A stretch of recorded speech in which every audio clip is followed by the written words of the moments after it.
আসসালামু আলাইকুম। শুভ সকাল। তো অনেক সময় হয় না যে কথা বলতে ইচ্ছা করে না, কথা বলতে মন চায় না। তো আজকে আমার কেন জানি ভয়েস কথা বলতে ইচ্ছা করছে না। তবু ভাবলাম যে কিছু কথা বলি। তো সকালে উঠে আমি কালকে রাতের ভাত ছিল, সেটা দিয়ে আমি ফ্রাইড রাইস রান্না করছি। তো ফ্রাইড রাইসটা আমার বরাবরই খুব পছন্দ, আমার ছেলেরও খুব পছন্দ। কেন জানি আজকে মনটা বেশি একটা ভালো লাগছে না। হয় না এক দিন যে ভালো লাগে না, অনেক কিছু কোনো কারণ ছাড়াই ভালো লাগে না। তো আজকে দিনটাও ঠিক এমন।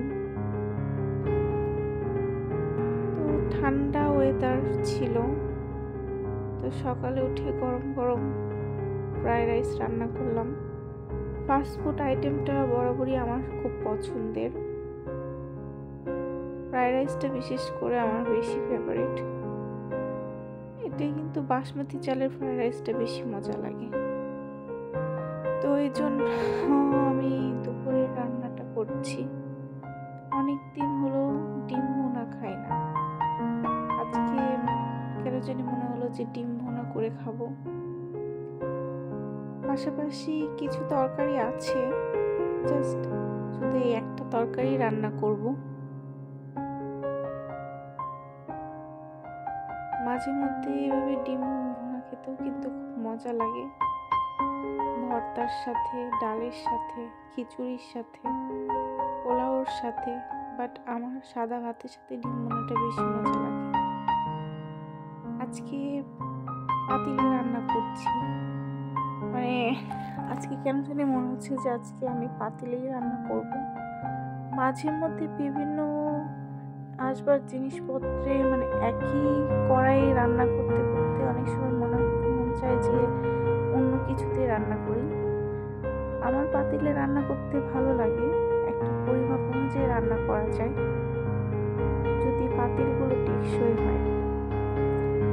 তো এখানে আমি 5টা ডিম ভুনা করছি, আমার ছেলের জন্য, আমার জন্য, আমার হাজবেন্ডের জন্য, যেন রাত্রি হয়ে যায়।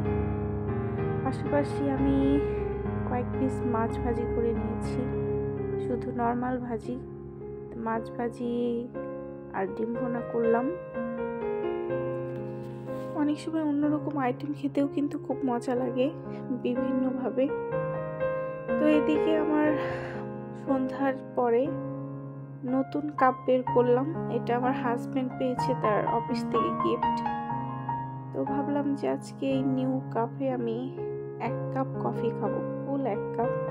অনেক দিন ধরে ভাবছি যে এরকম একটা বড় গ্লাসে আমি কফি খাবো। খুব ইদানিং শীত পড়ার পর আমার কফির প্রতি একটা অন্যরকম, দুধ চাও না, জাস্ট কফি খেতে ইচ্ছা করছে। তো নিজের মতো করে বানিয়ে ফেললাম কফি, যেভাবে আমি পারি। তো আজকে এতটুকুই ভিডিও। আছে না, অনেক দিন ভিডিও অনেক লম্বা করতে ইচ্ছা করে না, তাই আজ কিছু শর্টকাট ভিডিও করে দিলাম। আশা করি আপনাদের ভালো লাগবে। তো আপনারা সবাই ভালো থাকবেন, সুস্থ থাকবেন, আর আমাদের জন্য দোয়া করবেন। আল্লাহ হাফেজ।